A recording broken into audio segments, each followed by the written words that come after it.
नमस्कार, स्वागत है आप सभी का मेरे YouTube channel facts with Urvashi में। दोस्तों, भगवान श्री कृष्ण की रास लीलाओं के बारे में हम सब ने सुना होगा, लेकिन आज कृष्ण जन्माष्टमी के अवसर पर मैं भगवान श्री कृष्ण से संबंधित कुछ ऐसे अनसुने रहस्य आप सबसे शेयर करूंगी जो आपने शायद पहले कभी ना सुने हों। वीडियो अगर पसंद आए तो चैनल को लाइक, शेयर और सब्सक्राइब जरूर करिएगा।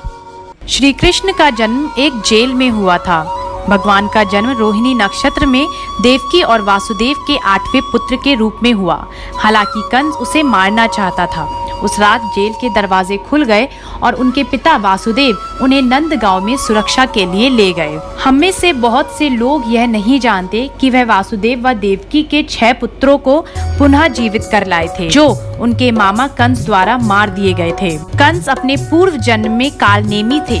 कालनेमी को भगवान विष्णु ने मारा था।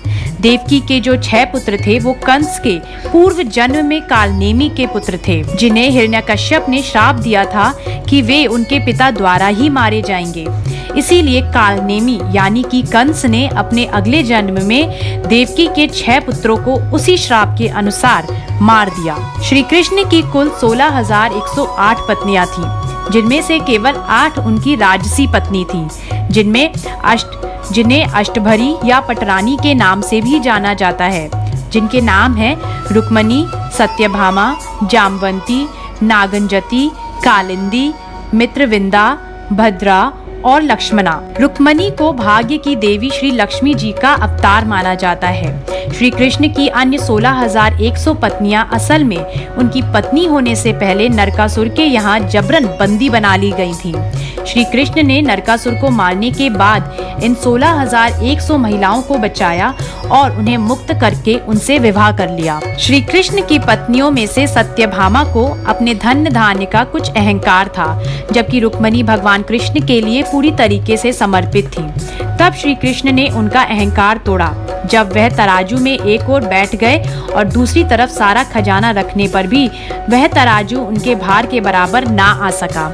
तब रुक्मणी ने तराजू पर जब तुलसी का पत्ता रखा, तब वह तराजू उनके भार के बराबर आ गया। श्री कृष्ण ने अर्जुन को अपनी बहन सुभद्रा का अपहरण करने की सलाह दी थी।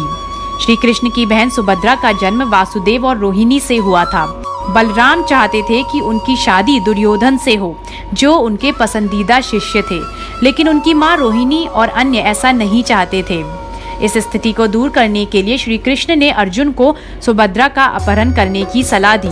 बलराम को बाद में शांत कर लिया गया और उनकी शादी इंद्रप्रस्थ में संपन्न हुई। शास्त्रों में राधा का कोई भी उल्लेख नहीं है, ना ही महाभारत और ना ही श्रीमद् भागवत गीता में, लेकिन उनका जिक्र जयदेव द्वारा शामिल किया गया है और वहीं से वो प्रसिद्ध हुई। श्री कृष्ण से भागवत गीता केवल अर्जुन ने नहीं बल्कि कुछ और लोगों ने भी सुनी थी, जिनमें शामिल हैं श्री हनुमान जी और संजय।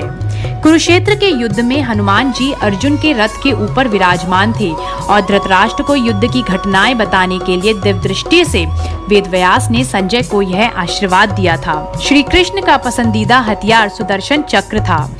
आप सभी को कृष्ण जन्माष्टमी की ढेरों शुभकामनाएं। मुझे दीजिए इजाजत। नमस्कार।